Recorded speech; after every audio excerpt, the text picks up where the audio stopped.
दोस्तों, आज मैं जो आप सभी को स्टोरी बताने वाली हूँ वो सिकंदराबाद की है।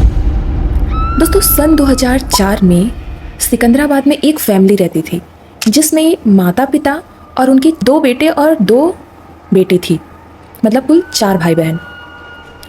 दोस्तों, जब उनके पिता को उनके काम में जब अच्छा मुनाफा हुआ तो उन्होंने सिकंदराबाद में घर लेने का सोचा।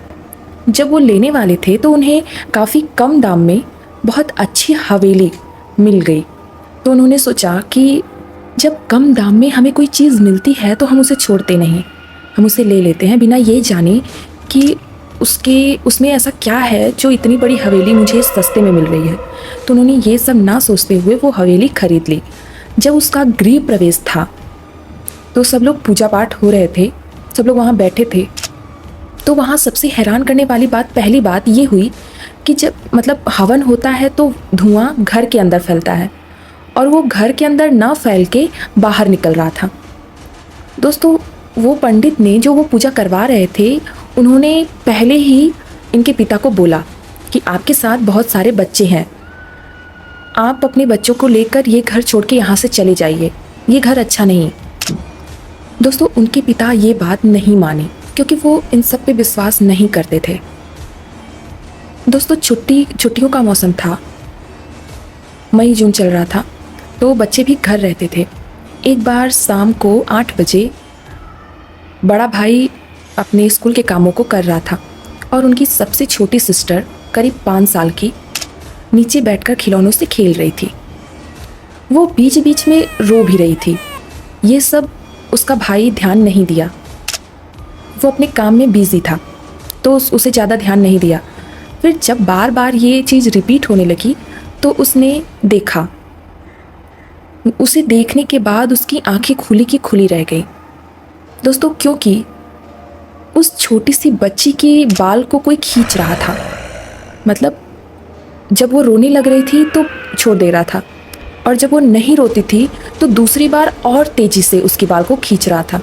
दोस्तों, वो कौन था ये दिखाई नहीं दे रहा था। उत्कर्ष ने बच्ची को लिया और ड्राइंग रूम में चला गया। ये बातें उत्कर्ष ने किसी से नहीं बोली। दोस्तों, दूसरे दिन जब उसकी माँ और उत्कर्ष दोनों लोग चाय पी रहे थे तो उन्हें ऊपर के फ्लोर से कोई चिल्लाने की आवाज़ आई। तो जब इन्होंने ऊपर जाकर देखा तो बाथरूम के दरवाजे को कोई बहुत ज़ोरों से पीट रहा था।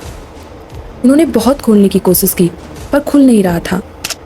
बहुत पीटने पर दरवाज़ा खुला और उसमें से उसकी बहन प्रगति बाहर आई, जो एकदम घबराई हुई, उसकी आंखों में आंसू भरे हुए थे। दोस्तों, वो आते ही अपनी माँ के गले में लिपट गई और खूब ज़ोर से रोने लगी। जब उससे सभी ने पूछा तो उसने बताया कि जब मैं बाथरूम में मुँह धो रही थी तो मुझे बहुत गर्मी सी फील हुई, लेकिन मैं ध्यान ना देते हुए अपना मुंह धोने लगी। जब मैंने शीशे में देखा तो मेरे पीछे कोई एक राक्षस और एक लड़की जो बहुत अजीब सी थी, दोनों खड़े थे और हंस रहे थे। उसकी कुछ ही देर बाद मेरे पास से वो लोग गुजरे और दरवाजे से बाहर निकल गए। उसके बाद मुझसे रहा नहीं गया तो मैं दरवाज़ा पीटने लगी जो बाहर से बंद था। और उसी समय उत्कर्ष ने छोटी बहन के साथ हुई घटना को भी अपनी माँ से बताया।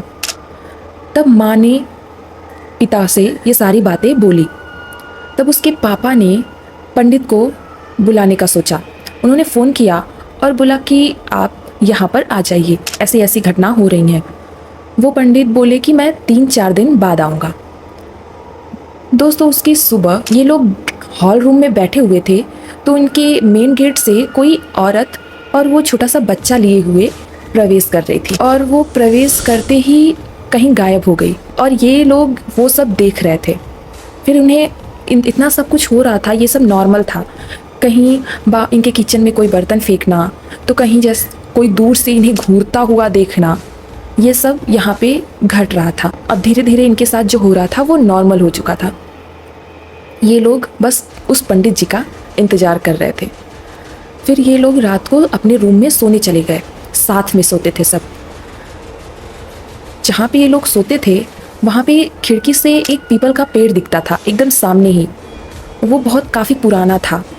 रात के करीब 3 बजे इन्हें अपनी माता के चीखने की आवाज़ सुनाई और उत्कर्ष उठ गया और दौड़ कर जब अपनी माता के यहाँ गया तो देखा कि उस पीपल के पेड़ से उसके पिता रस्सी लेकर फांसी लगाने वाले थे। तब उत्कर्ष ने उन्हें पकड़ लिया और जब ऊपर देखा तो वही महिला और बच्चे, वो छोटा बच्चा, इन लोगों को घूर रहे थे। फिर ये लोग वहाँ से अब सबको लेकर रूम में चले गए।